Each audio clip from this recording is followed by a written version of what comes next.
incredible folks. Plus, we have some super chats already started. Oh, yeah. So here we go. And nobody was complaining about the sound, so it worked out great. Oh, that's good. Hey, everybody, welcome to Elseworlds Exchange. I'm Sal. And I'm Joel. Let's talk about some of the best unmaskings in all of comics. These are those moments where a character has been revealed in a public way. Not the... but I feel like we're going to have a nice spectrum of characters who have done it both privately and publicly. It's true. There's a lot of that. You know, when we think unmaskings, we think like big public unmaskings. But, you know, truth is we could easily have called this like superhero outings, too, because, you know, that falls under the same purview, I feel. Right, exactly. And I don't know if this counts, but I guess, like, reveals, you know, because, like Zorn, for example. Yes. When that Zorn helmet comes off, that's technically unmasking, but it's also a big character reveal that says, like, hey, I was actually Magneto the whole time. Oh. I think it's technically an unmasking, and by the way, awesome, and by the way, that really sucks that they undid it. A really big one. Yeah, but I didn't even consider that one. But yeah, that is a really big Marvel unmasking. Magneto was actually Zorn. You know what got me thinking about it was seeing Zorn in House of X today. Yeah, Zorn and the other Zorn. I forget his name. Yeah, exactly. No. But yeah, I was like, okay, that's an unmasking. And it was listen, when that came out, I remember, like, I wasn't reading X-Men at the time. And I remember people being like, holy crap. Like, that was a big friggin' deal. Same here, in fact. They did. You know, in fact, I think that was one of the first instances of when I remember, quote unquote, non-comic focused, but still geek focused, like websites and periodicals picking up on that. If I do remember correctly, I think IGN wrote about that when that was a thing, like, yo, can you believe Magneto was actually Zorn? And again, like you, I wasn't reading X-Men comics at the time. And I was like, who, what, where, why? Right. I really don't know what that means, but thanks for spoiling the book for me. Yeah. Which would become a trend. Now it's a time-honored tradition. Yeah, no, unmaskings are like all the rage now. That's all you do now. You gotta jump into it. What other list do you have? I mean, like, I don't want to get to the big ones until we want to keep them out a little bit. You know, keep peppering them in. I noticed from your list you mentioned the Hobgoblin.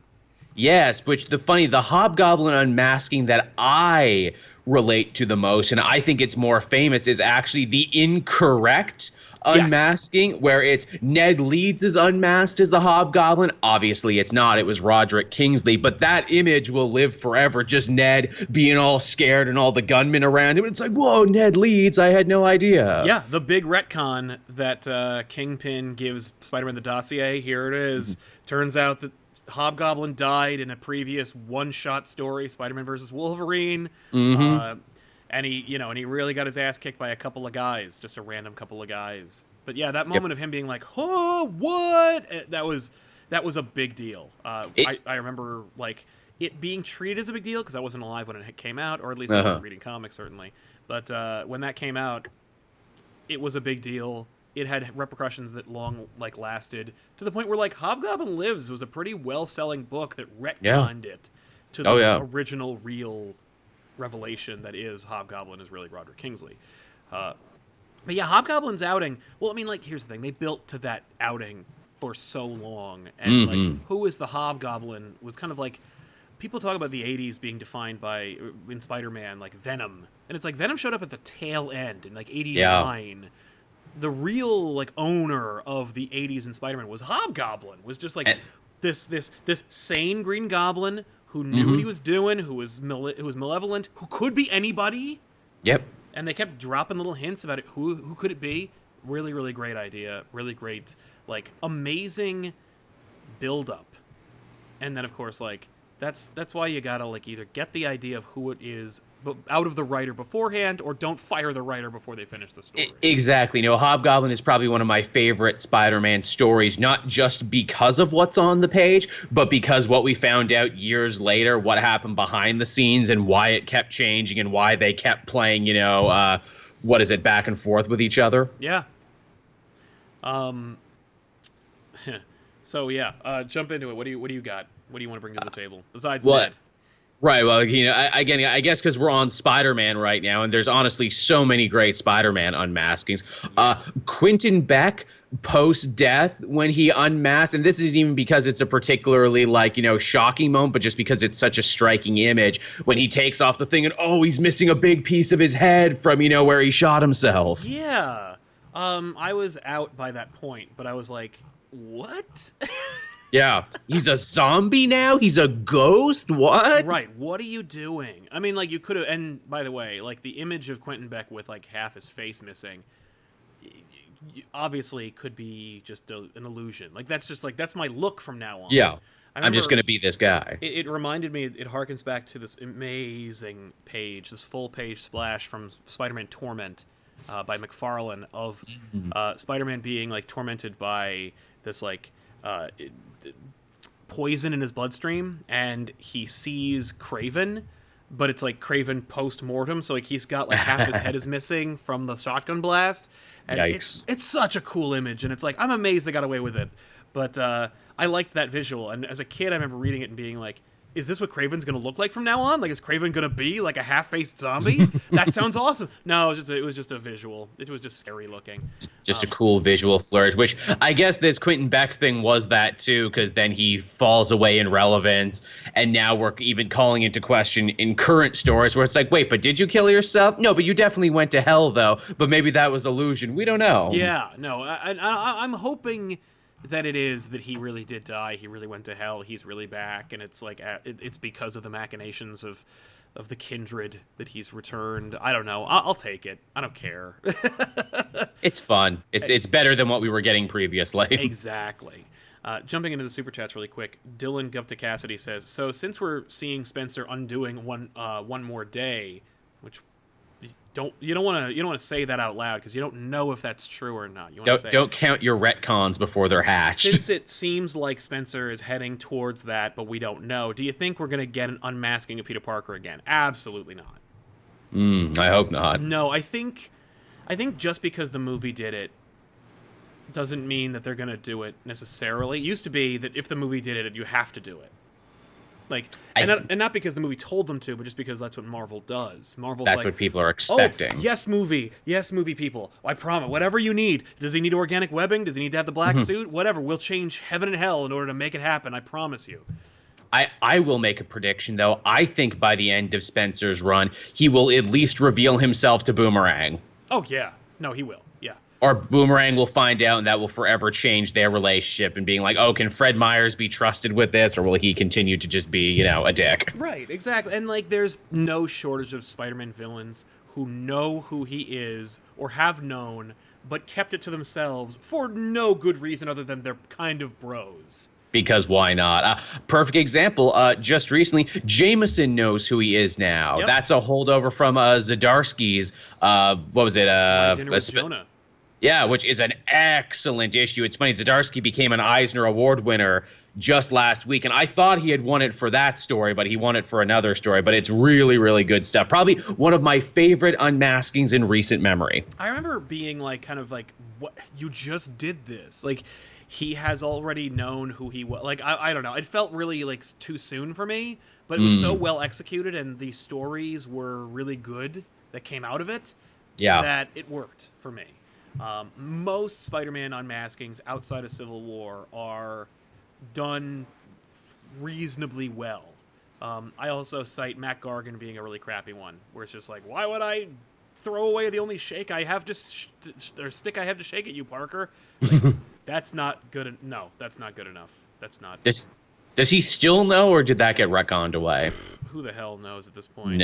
Absolutely. But I loved a lot of those unmaskings. My favorite Spider-Man reveal is a reverse unmasking where Mary Jane reveals to Spider-Man that she's known. That's a really good one. And then she herself unmasks her, like, party girl facade and reveals that she's actually, like, this really vulnerable, sensitive person who, like, has a really sordid past. It's both those, and I loved how back then they were, like, really cared about that kind of idea where they're like, Spider-Man gets unmasked, so Mary Jane unmasks, and it's like this little, like, duality. Loved that idea, and you gotta go back and read it. That's a really solid. Transversely, I would say the times when Lois finds out that Superman is Superman. There's a particular Action Comics cover. Yeah. And God, I wish I could remember. It's her looking through the glasses at Superman, Yes. and the art is wonderful because you can see the gears, the investigative journalist gears turning, and she finally puts it together and been like, "How was I so stupid?" I feel like that might be a Byrne cover because Byrne was working on Superman at the time. But I love that cover as well. It's fantastic. Yeah, it's interesting. The Superman reveals. I can't put my finger on any one particularly great Superman reveals his identity. Weird, right? Outside of the movie, and even the movie is a joke because it's always about like the magic kiss. Yeah, that sucks.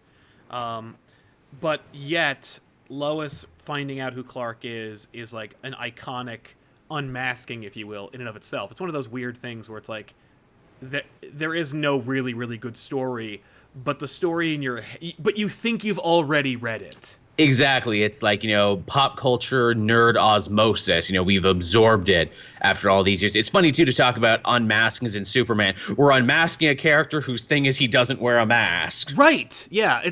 It's more like it's an unmasking in terms of taking off the glasses, which are the mask. But yeah, no, I agree. It's literal, not figurative. And the glasses is the mask he wears in his civilian form, which is who he's supposed to be. Right, yeah, no, exactly. Yeah, he doesn't wear the mask as the hero. That's kind of fun. Yeah, I put on the mask to become myself. Yeah, I'm even trying to think of like any older stories, or any self-contained stories, like Birthright, or I'm thinking specifically of for the Superman for All Seasons. But neither of those have the reveal. And I think it's because, your most iconic Superman stories always have that kind of duality of, Lois loves Superman, but discredits Clark. Doesn't count Clark. And so you have this kind of, fun irony of these of these two halves of the same person.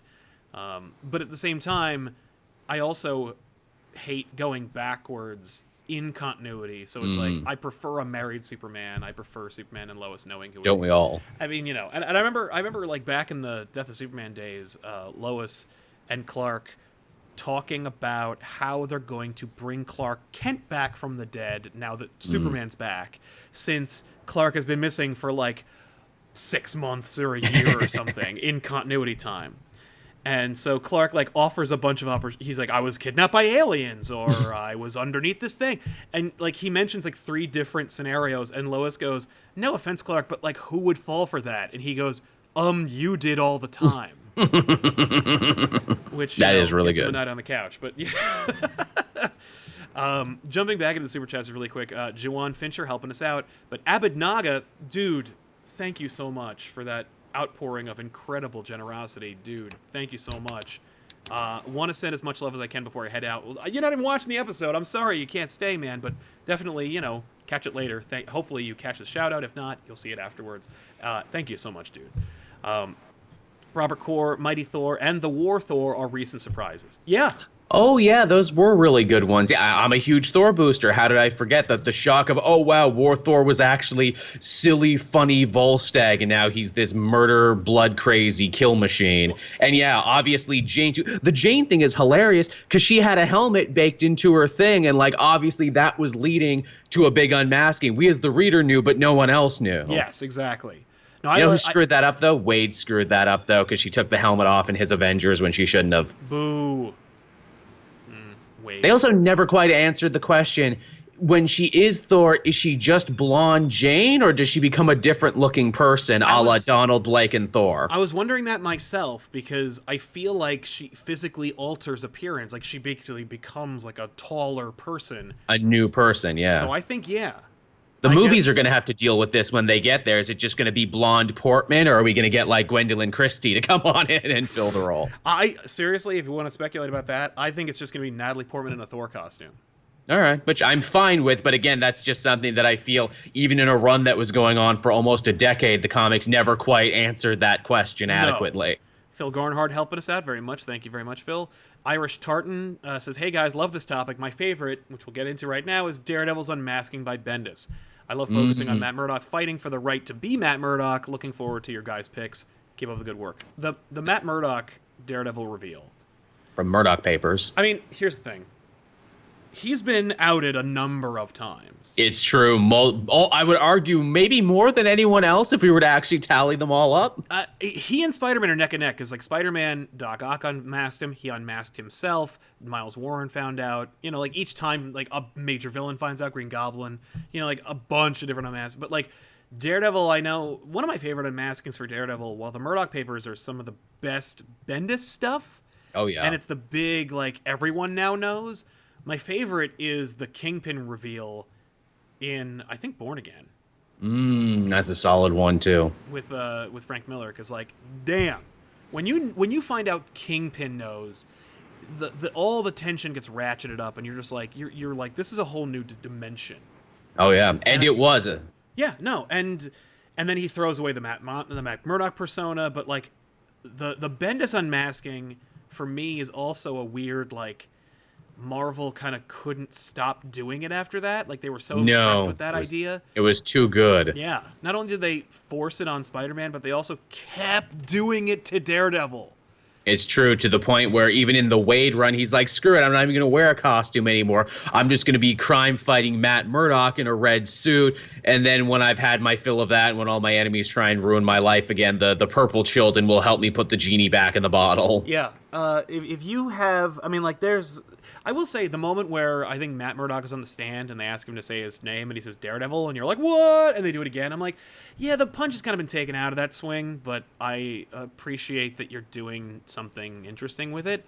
The cool thing about Murdock Papers is that it just wasn't the one cathartic moment of, oh, I'm unmasked, oh, I'm outed. We drug that feeling out for basically the entire run of Bendis's thing is all Murdock Papers. Isn't that something like it's like over 12 issues, isn't it, Murdock Papers, and it just keeps going. Oh, yeah. Well, I mean, you get to have the fallout of everyone in his life finding out. You get the really, really great bonus, which is Murdock legally fighting that reveal, where he's like, there is precedent for me to, like, publicly state that I'm not Daredevil, even though I'm lying. And that he gets outed in the media, and as a lawyer, he has to lie. Yeah, yeah. There's a lot of really, really cool, like, grown-up stuff in there. It's not just like, oh, no, they found out, now what am I gonna do? Like, they actually go someplace with it. It's something that even the MCU never really did. That moment at the end of Iron Man when he says, I am Iron Man, I remember being like, whoa, like, they're doing it. I guess that makes sense. And I remember immediately being okay with it because I'm like, good, they threw away the bodyguard thing. That sucks. Like, nobody cares about that. Way to modernize it for modern audiences. Good job. And I said that as a comic fan. Right. But they never really explored it. Like, they never went like, okay, well, you blew up this street. This building is destroyed. Here's the, like, mountain of legal fees. Here's a class action lawsuit against you. I'm rich enough and charming enough. And that's the thing. But, like, it would be interesting for them to have actually explored that in some, like, real way. No, I'm not asking for, like, one whole Iron Man movie where it's, like, him dealing with international diplomacy and, like, you know, states' rights and whatnot. I just wanted to see, you know, Iron Man be like, you know, oh, and the class action lawsuit against you for this is coming up. Like, kind of like a way to reinforce, like, why most superheroes don't choose to keep it. The most they did with it was when the fake Mandarin blew up his house in 3. Yeah, and that was only because he gave away his address, which, by the way, like, how could you not know where Tony Stark lives? Like, we know where Martha Stewart lives. And you can see his house, like, from a boat. Trust me. For a $20 filing fee under the Freedoms of Information Act. Yeah, exactly. But yeah, no. But I still love that reveal. It was one of the best. Like, it wasn't in comics, but it was still pretty fantastic. Yeah, I would say that's one of the moments where I think a movie reveal trumps anything in the comics, because Iron Man's revealed himself in the comics several times, and none of them have had the impact of the I am Iron Man moment. Yeah. You know, here's a reveal that isn't in the comics, but is close enough where I think everyone in the audience will give it a pass. And I think you're going to like it too, is the Batman animated series episode Over the Edge. Dream sequence, yeah. But you get to see Batman's identity out and the repercussions thereof, mostly because a junior sidekick is killed. One of my favorite episodes for all those reasons and more. But, oh, yeah, that's Flavor Country. And again... Yeah. talking about repercussions there. All the villains want to sue him once they realize he's rich. Well, and it's because they're like, we have 22 minutes. How are we gonna like address all of the fallout of this concept? We'll just make all the villains like try to get rich off of Bruce Wayne because they know it's Bruce Wayne. Like, oh, it turns out I don't care about revenge so much as I care about money. Yeah, that's what we all come down to. Hey, we're mentally ill and he's beating us up all the time. Hey, it was genius. Gordon's response, the GCPD, everybody, but like, and how Batman's life would be destroyed. I don't think I've ever really seen a better or really many public outings of Batman's identity. It's true. They don't do it that much, and they certainly don't do it like that episode did. Also, too, that episode outed everybody because Barbara got outed and Dick got outed. The whole it was a domino effect because if Batman gets outed, it won't take long for everyone to figure out everyone's identity. It's all over. Yeah, it's literally all over. Yeah, and I think the closest thing we got to was when, and I thought we were going to get it, and it didn't happen, was during Batman Inc. when he's like, or during the launch of Batman Inc. when he's like, I'm Bruce Wayne and I've been funding Batman for years. Like, right. Once you do that, anyone with half brain's going to be like, no, start you're Batman. Connecting dots. Like, you're Batman, shut up. Stop treating us like morons. No, I'm a drunk playboy idiot. Look at me. Oh, no, I fell in the fountain. Look at me, whackety schmackety Bruce. Yeah, all right, I guess that's true. You got me there, Bruce. Yet again. But, hey, speaking of identity reveals in the Bat family, how do you like the Nightwing reveal in Forever Evil? I mean, I actually liked Grayson, but I hated it at the time. It actually led to some interesting stories. Yeah, who'd have thought that? Not only, like, you liked Grayson, it's written by Tom King, and it actually made lemonade out of lemons with that reveal. I was like, I mean, it's written mostly by Seeley, co-written by Tom King. Yeah. He was a co-writer at that point. Yeah, he didn't have that much power. Mm-hmm. I gotta tell you, when they revealed Grayson was Nightwing to everybody, I was like, I didn't even think of the editorial, like, certain people within the company hate this character, want to destroy him. For me, it was more like, you've just outed Batman. Yeah, people should really have been able to put it together. Like that. And by the way, like, if that's the case, why don't you just out Batman then? Like, if you're gonna make it that close, and you're probably gonna put it back anyway, which they did, why don't you just make it Batman and take all the money? Like, wasn't it not just that they outed him, but he faked his death after that too, so he could go undercover with Spyro? But again, people should still be digging. It shouldn't just be like, well, he's dead though, so you know. Right. So we're not gonna like figure out. So Mr. Wayne, did you know that your ward was Batman's sidekick turned superhero? Did Batman like sneak in your house and kidnap your ward at night? This press conference is over. Because that's what I have to. That's the conclusion. It's either that or you're fucking Batman. Just saying. Yeah, wow, come to think of it, they never really dealt with it. In fact, it gets crazier because in the Grayson book, that's all Spiral wanted to do was to collect a database of superhero secret identities so they could use that against them. Yeah. What? That was literally all they were doing, and that's what Grayson had to do. Like, no, I need to stop them from finding other people's secret identities. I need to stop these people from connecting the dots. It's just stupid. Adam Asimoah says, the Max had the best unmasking. He was a rabbit. I mean, you can't get better than that. Listen, the Max is not a rabbit, but... He's a hobo. He's a hobo. But the Max unmasking... Okay, we're going to talk about the Max, so bye, everybody. But the Max was unmasked in Max number 4. You know what his real name is. You know the whole thing by issue 4. They imply it's a rabbit. I think in certain dimensions it's a rabbit, but like, no, it's just some homeless guy named Dave. For me, that was one of the most disappointing reveals. I was like, don't take him out of that suit. Don't explore that at all. Just leave it alone. Like, just leave Max alone. The best unmasking of Max is in the cartoon, which is just basically the first 12 issues of the book. But the last episode of the Max MTV animated series is the best unmasking for Max you're going to get. By the way, speaking of Max, hey, Sam, where the hell's the last issue of Batman Max? Oh, has that not come out yet? It's been delayed like 3 times. Oh no! Well, didn't he do a Wolverine story just recently? Yeah, he's working on. I think he's working like for Marvel again. So. Oh, that's cool. Also, Adam mentions also Ultimate Spider-Man unmasking to MJ was great. Yes, it was great. That moment was awesome because they explored like what a 15-year-old would do if they were a superhero and they just got their first girlfriend for the first time, which is immediately tell them you're a superhero. Naturally. My favorite unmasking for Ultimate Spider-Man, besides his death and reveal and the St. Patrick's Cathedral funeral, was him unmasking to Black Cat in the Ultimate Universe, where she promptly threw up on his crotch. Like that was some dynamite storytelling. It's funny, Miles, now that I stop and think about it, he didn't have as many explosive unmaskings. His parents just kind of found out eventually. Yeah, and then, depending on what you're reading, die. Yeah, only to be resurrected again. Although I like Solid Emit is finally touching on that in the main book now. Good. Literally, that whole last arc has been about ultimate characters and ultimate discontinuity. Miles basically goes on a trip and visits everyone. Oh, cool. Okay, that's great. Yeah, and then gets kidnapped by someone who calls him, Subject 0204. And I'm like, okay, is this whoever this group is? Are they keeping track of Ultimate Universe refugees? That'd be great. I hope so. Just don't turn it into Earth 2 and the bullshit that followed. No, I don't think we're going there. I think this is Amid being like, look, I know you like the Ultimate Universe. I know disregarding the Ultimate Universe is kind of hurtful to the character. So look, it happened. We're keeping track of it, but also we're doing new shit too. Yeah. Joshua Wright, Vicky Vale unmasking Bruce in Batman 89.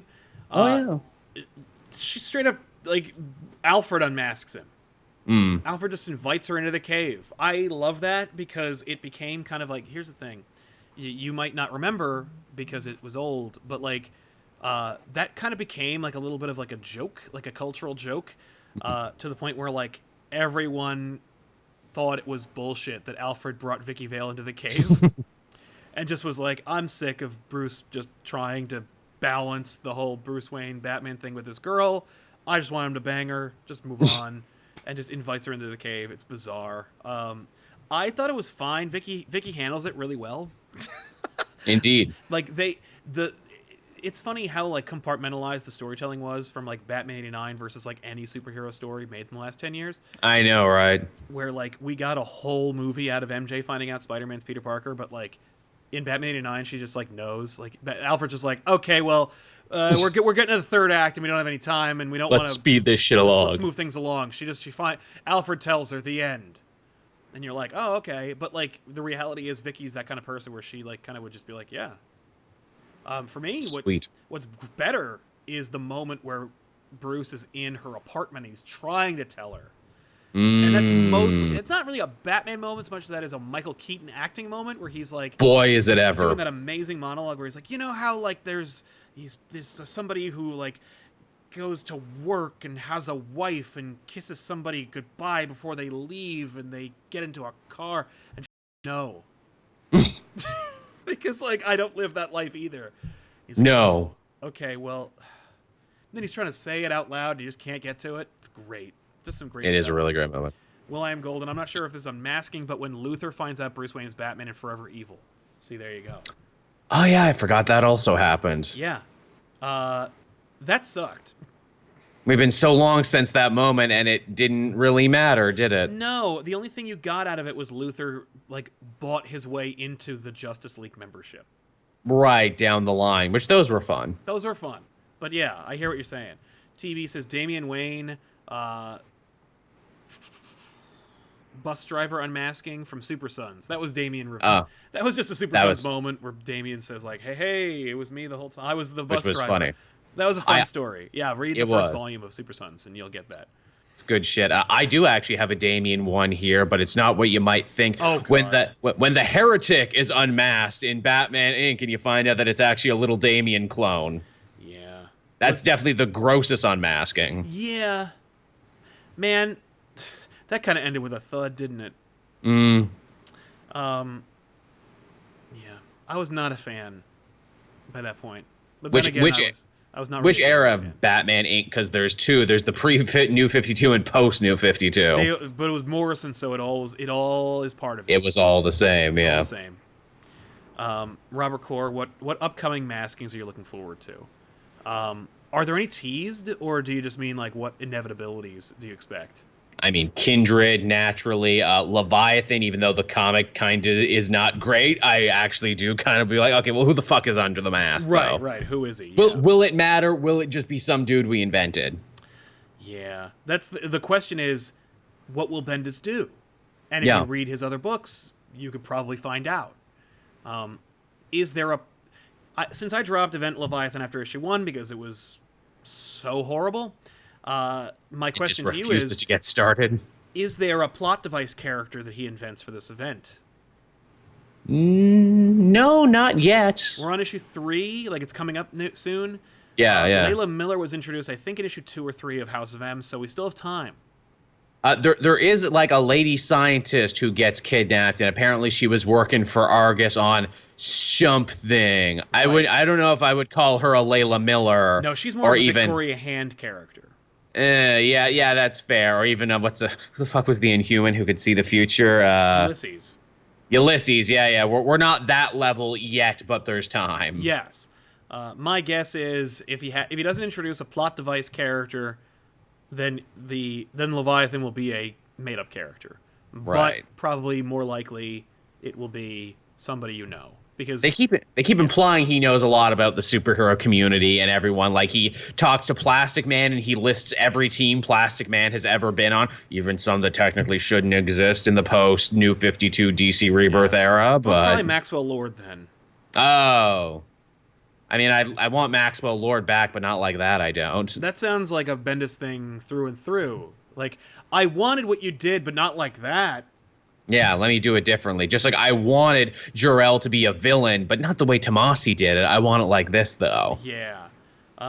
What did you think? I think people mentioned this one, the Hush reveal.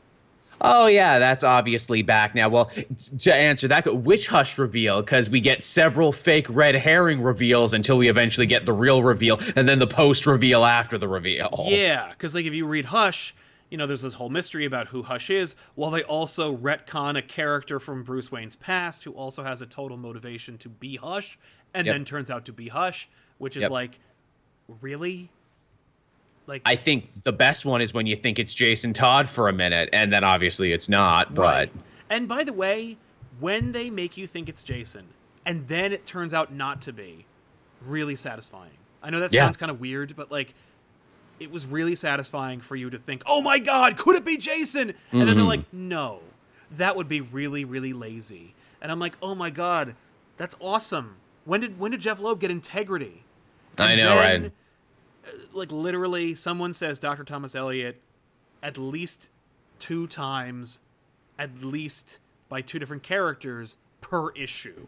So that you're like, by the way, in Hush, there's this moment where, like, Harold hacks the Bat computer to subtly show you pictures, or show Batman pictures of Dr. Thomas Elliot, like, over and over and over again to get him to think, to ask for him when his brain gets hurt. Yep. That was like what Jeff Loeb was doing to the reader by constantly telling you Dr. Thomas Elliot because you know it's going to be him. And also, too, why would you invent a new character and have them not be the villain? Lincoln March, I'm looking at you as well. That sucked. The Lincoln March reveal, the Dr. Thomas Elliot reveal, it sucks that it had to be so, like, obvious, but also, like, that they almost didn't want you to find out at the end, so they, like, did a little quick heel turn and then still revealed who it was. It was... I give the Lincoln March thing a little bit more credit because at least it's like, oh, no, but the Court of Owls is the real thing, and they have this real mysterious leadership anyway. It's not just one person. It's this weird council, only to be like, yeah, but it was also just one person, though. And also, I might be your brother. Same thing with Hush, by the way. Yeah, it's the same, but really the Riddler was behind everything. Really the Riddler, but yeah, no, but Hush was actually the bad guy. Like, but Hush will keep coming back, though. Yeah, and then we're going to establish he, like, does plastic surgery to become Bruce Wayne. That's a whole... Man, Hush was never as good as he was in that first story, wasn't he? And even then he was a one-note concept. And even then, it wasn't really him. It was the Riddler, wasn't it? Yeah. Because he had... there must be something in the water in comic universes, because he had brain cancer. Mm-hmm. Like everybody. Tevye Smolka says, Mr. Oz being Jor-El, no one saw that reveal coming. Did you? Actually, yeah, because it was rumored super hard, and the rumor turned out to be 100% true. Yeah. I will say I liked the reveal of Mr. Oz being Jor-El. I kind of dug it until Bendis ruined it. Until it was really good for a while. Hey, I guess Bucky as Winter Soldier, that was a pretty good reveal, wasn't it? Yeah, more of a reveal, less of an unmasking, but still, like, holy crap, who'd have thought that? I mean, like, hey, Jason Todd unmasking as being the Red Hood. And talk about Greg, or what is it, Brubaker being really goddamn good at mysteries and misdirection. Because it's like, okay, we're putting you on the trail of another sidekick who was kind of like Bucky, but not Bucky. Yeah. Is the thing. And then we turn around and be like, oh no, it was actually Bucky, though. Yeah. By the way, that was good. Apropos of unmaskings and reveals, this is an oldie. But if you've never read it, you should, because like you should always go back, even if you're a big fan of modern comics. The first reveal that Joker is the Red Hood, like the original Red Hood reveal, because like it was a lot of fun. I remember reading it as a kid in some Batman anthology I had, and the reveal that the Red Hood was Joker the whole time blew my mind. Yeah, where he takes off the mask, and he's like, "It's me," and I was the Red Hood the whole time, and actually. The reason I am like this is because I was Red Hood. And you're like, what? Like, that was a great unmasking. Mm-hmm. Even for a book that was written in, like, the 50s. Yeah, hard to believe. Really, really fun. Check it out if you haven't. And the fact that it's still part of continuity and keeps coming back over and over again. It'll make you really, like, if you reread The Killing Joke, you'll be like, he did it. He put the Red Hood thing in there. Which, by the way, no one had been referring to until then. Like, that was... The Killing Joke was, like, the first major reference to it. And that was only because Alan Moore likes to make old references to books he read when he was a kid. Mm-hmm. Or at least he liked to before his retirement. Yes, just recently, too. Hard to believe. I know, again. How many times this guy retired? As many times Family Guy got canceled. I guess so. Which, man, did you see the Watchmen water bottles at Comic-Con? No. Oh, man, they were handing out... From the HBO show? Yes, they were handing out Watchmen-themed water bottles, and I'm like, well, that's why Alan Moore quit again right there. Right. He's like, oh my god. No. He saw that, pulled his beard hair out, and like, I'm done. Yeah. But then I'm sure he also saw what happened in UK politics just recently, and is like, oh, I wrote that in V for Vendetta. I predicted all of this. Maybe I should come back. Right. I think he's probably... I mean, the comic book industry made him world weary. I don't think addressing politics would make him want to jump back in. No, I doubt it. Luke S. says, speaking of Ultimate Spider-Man, I think Bendis should write Blue Beetle and give Jaime the treatment of Ultimate Spider-Man. You won't get any complaint from me. Get him out of Superman. Put him in something I don't read. That sounds great. If Bendis still got it and Bendis still, wants to, establish new young heroes, yeah, Jaime needs it. Yeah, give Blue Beetle the Ultimate Spider-Man treatment, please. I gotta tell you, I think Bendis' approach now is more like, I don't have to do that anymore. No, I invigorated young characters. I wrote these kinds. I wrote Sam and Twitch because no one would give me work, not because I like writing hard-boiled detective stories. I did this shit so I could get the Superman job. I write Avengers comics. I do events. I ruin the Marvel Universe and the DC Universe. I'm an architect. Yeah, I don't fix, like, underrepresented small side characters. When I can just create my own characters, too. Like, why should I write Jaime? I have Naomi. Any Blue Beetle pitch, I'll just give to Naomi. Big time. That's the other thing, is that he's smart for doing that, by the way, because, like, he gets a check every time Naomi's used. Yep. And he's only co-writing that one right now. I feel like David F. Walker's doing all the heavy lifting. They're just hashing out ideas together. The art is phenomenal. Bernadette Ewerts says, Injustice Unmasking, especially Batman. I don't really remember him unmasking in Batman, or Batman unmasking in Injustice, but, like, yeah, the whole book is great. So yeah, I mean, every moment of it is good, so I'm sure that's good too. Kyle Johnson, hey guys, Spider-Man unmasking to Aunt May during JMS's run was great. Also, what did you guys think of Life Story number 5? Life Story number 5 was fine. It better end great because the last 2 issues were kind of like meh. Really, I was digging on it, but I liked it, but I was like, it wasn't blowing my mind like the first 3 did. Well, is it only because it's reminding you of all your problems with modern Spider-Man, like unmaskings that didn't go anywhere, or Moreland? No, because, like, if you do something good with a character that sucks, then I'm the first one to buy it, or at the very least sing its praises. It was kind of like, like like it was actually suffered a little bit from it being too short and me not caring about his children too much. I did like the idea that even in this alternate universe, alternate timeline, Spider-Man still gets unmasked as a result of the Civil War. I know, yeah, that's true. That's really clever. The fact that they use 9/11 as the jumping off point for the Superhuman Registration Act and not the actual war in the Middle East, I thought that was quite clever. That was. And his reveal to Aunt May, like the unmasking of Aunt May of Peter to Aunt May in JMS's run and in Bendis's run were both pitch perfect. It makes me frustrated because like they have to do it again, and I don't think Spencer can hack it. Luke S. also mentions, what about Mysterio's unmasking in South Park? Oh, Mysterion's unmasking. Oh, right. That was fun, actually. I was like, hey, that's great. Good way to use them. Because all their faces look the same. Exactly. Taylor Pester, how about Cluemaster's reveal in Batman Eternal? What do you think, Joel? It was the Hush twist over again, lol. Oh, yeah. Basically, it's like, haha, it was me, this lame villain who actually had the idea for everything. Oh, now I'm dead. Yeah, that sucks. But don't tell Bendis that, though. He doesn't remember that character is dead and has been dead for 5 years, and he'll use it to write Stephanie out of the book. Yeah. Rusky910, is Bendis in his Uncle Frank years, or does he still have it? A lot of people would argue with me about his run right now, where they're like, okay, well, you can't read this Superman book, but read this other Superman book. That one's great. And it's like, I read both of them, and I periodically pop in to see if there's still something I want to read, and they're not. So, like, for me, I'm off the Bendis train, but, like, I think there's still a lot of people who, whereas when... The funny thing is, like, taste and good versus bad has become even more relative over the last few years. So, like, I remember when, like, the Star Wars prequels were just dumb. And when, like, Dark Knight Strikes Again was really bad. But now I live in a world where, like, people celebrate the prequels and talk about how brilliant they are and groundbreaking, and how, like, Dark Knight Strikes Again is, like, actually really fun, and shut up about it. And it's like, no, I don't understand that either. The art is horrendous and the story is really stupid. And also, don't tell me I was there. Yeah, like, I remember when it was universally panned, and also I read it. So it's like, I know what I'm talking about. But, I'm just waiting for Bendis to have his, superior Iron Man moment to be like, yo, when he's on fire, he's on fire. Yeah, that superior Iron Man stuff was really good. Did he write that? Yes, he did, and then you can tell when he stopped giving a shit near the end when it all just became one Iron Man book, and you could tell he was already packing his shit up to leave to go to DC. Yeah. Ugh. Yeah, that's right.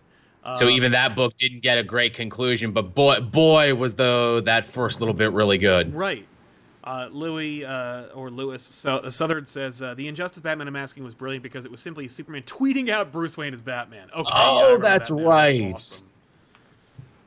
Fuck you, Batman. Big Will, Hitler as hate monger, classic.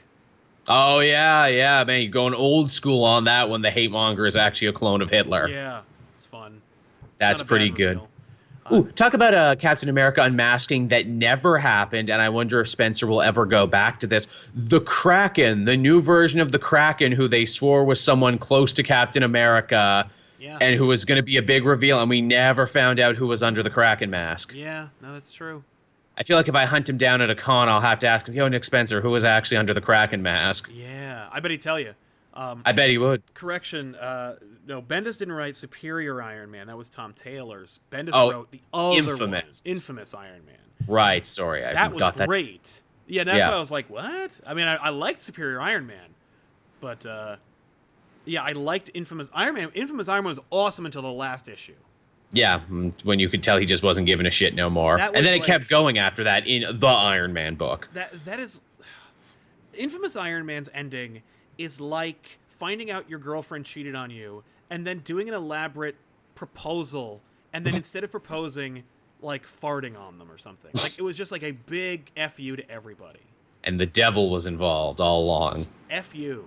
The Terror of Death, the first time Superman unmasked himself to Lois Lane back in the 80s and early 90s. Yeah, we talked about that a little bit in the beginning of the show, about how, like, it was kind of unmemorable. And about how, like, you kind of went like, oh, okay, well, I guess that's nice. Like, it didn't really have the panache and the gut punch that you would want to get, or you would expect to have from like the most recognizable superhero on the planet, revealing himself the way that you know he's done like 1,000 times before, but can't quite pin on which one you remember. The cover's really good, though. Yeah. Would the Steve Rogers Hail Hydra be considered an unmasking? In a weird way, it's almost like a reverse unmasking, where it's like, I'm not the guy you thought I was, but there's a lot more in that. Yeah.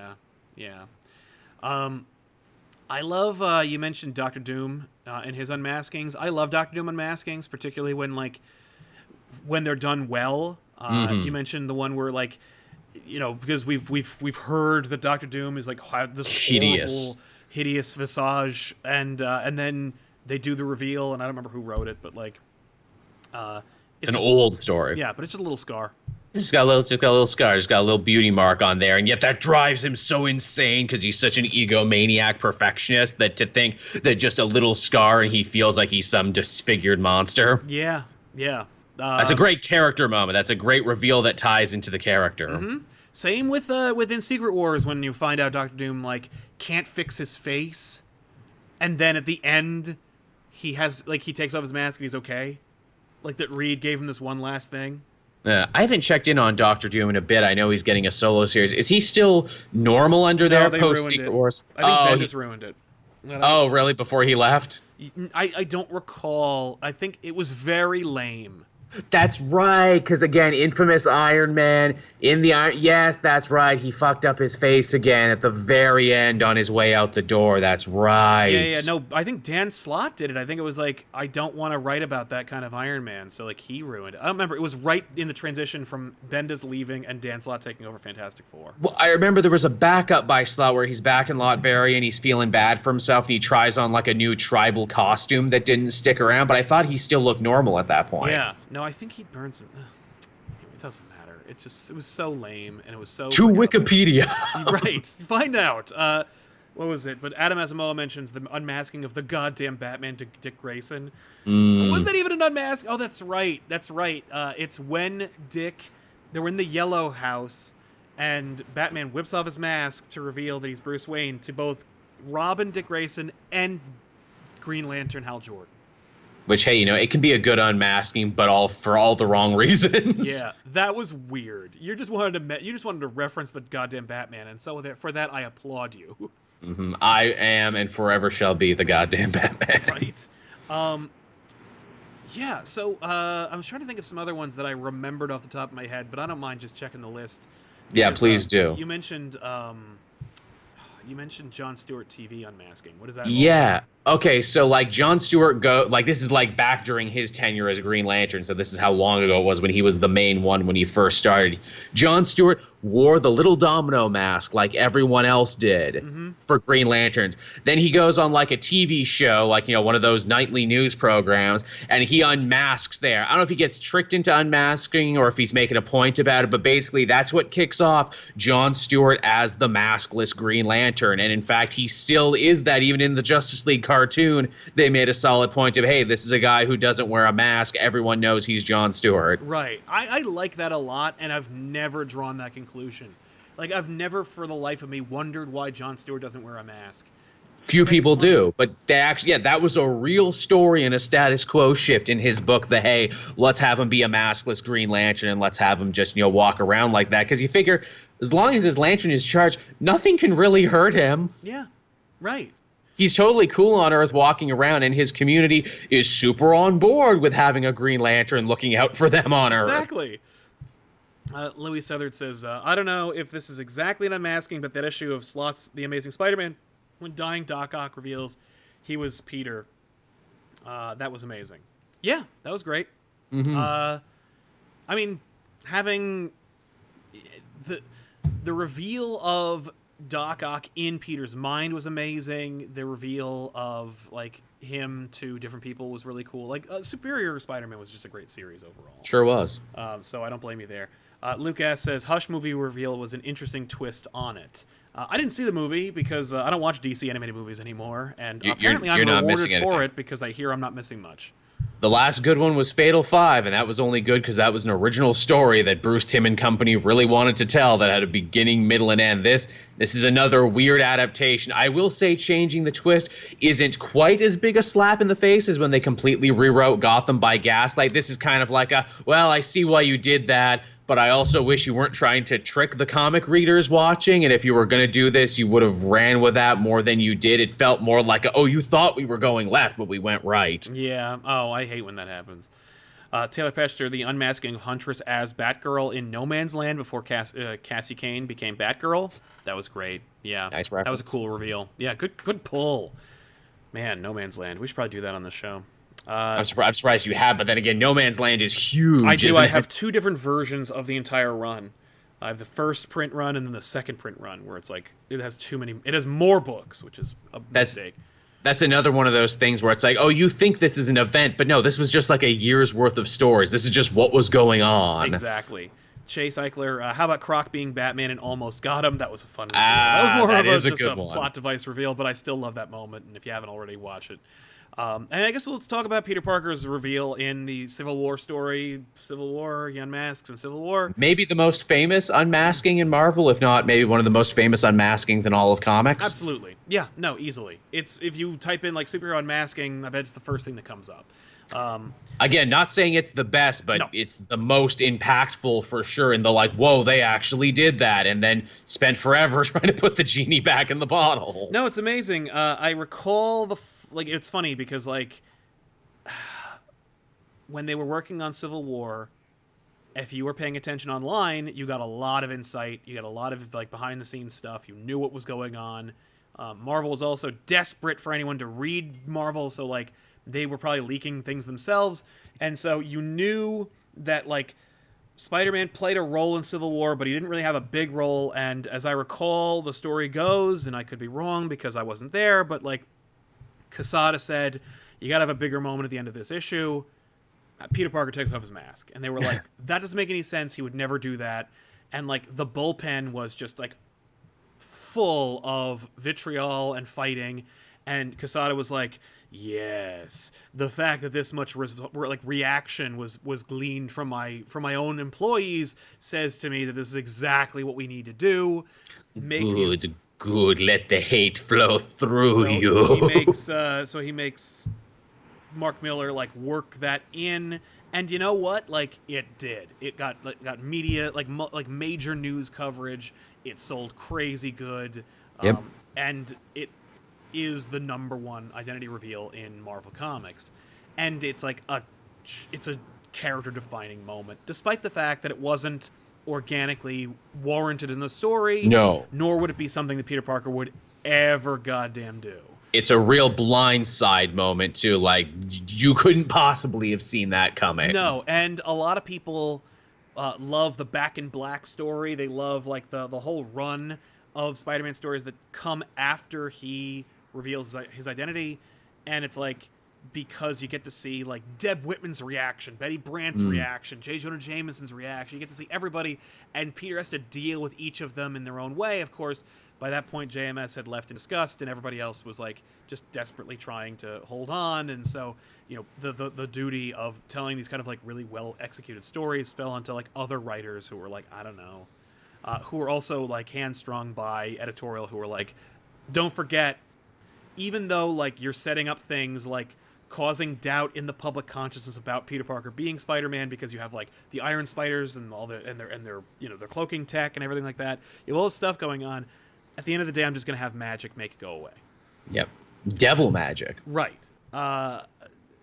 It's funny for me because people are like, I love this arc, and I'm like, this arc sprung from the worst possible source, and and either the writers don't know because they're not told where it's going to end up, or they're just trying to tell a good story, like in spite of it. But either way, it's really weird because it is a good story, but it's also like bittersweet and hard to get into because of like how ruined it is. I'm reminded of that saying, you know, necessity is the mother of invention. You know, well, his identity is out there, so you better write something good about it. But then I'm also reminded of the phrase, keeping your head above water, making a wave when you can. Yeah, no, I agree, because like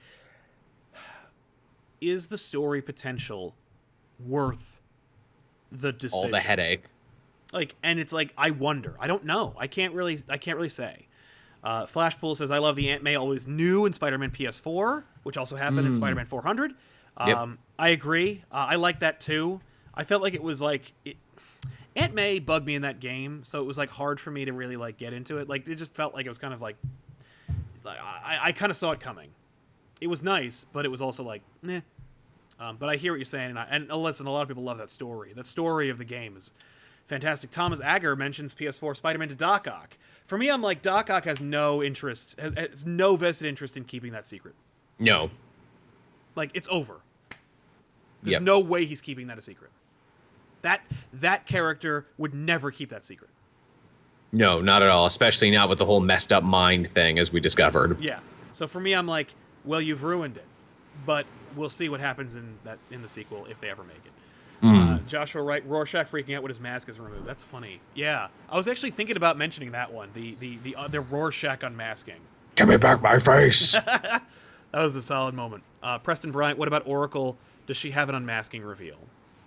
There is a reveal that she is Oracle, and it's cool, but it's more of a character moment than it is like a. There isn't really a big everyone finds out that Barbara Gordon is actually like the secret cipher of the DC universe. No, there's not like a big whoa moment. Yeah, it's more like the big whoa moment is just kind of like, look, we're doing something with Barbara Gordon.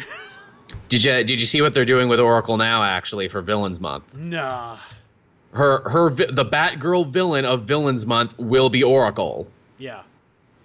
What? The idea being is that somewhere along the line, Barbara Gordon did work on, the Oracle program, but now it's become self-aware, and now it's got its own robot body and shit, and it's trying to kill Batgirl so it can be the only one, I guess. So they dusted off some OMAC project garbage, some Brother Eye crap, and they were like, oh, no, everyone's sick of Brother Eye. Make it the Oracle one.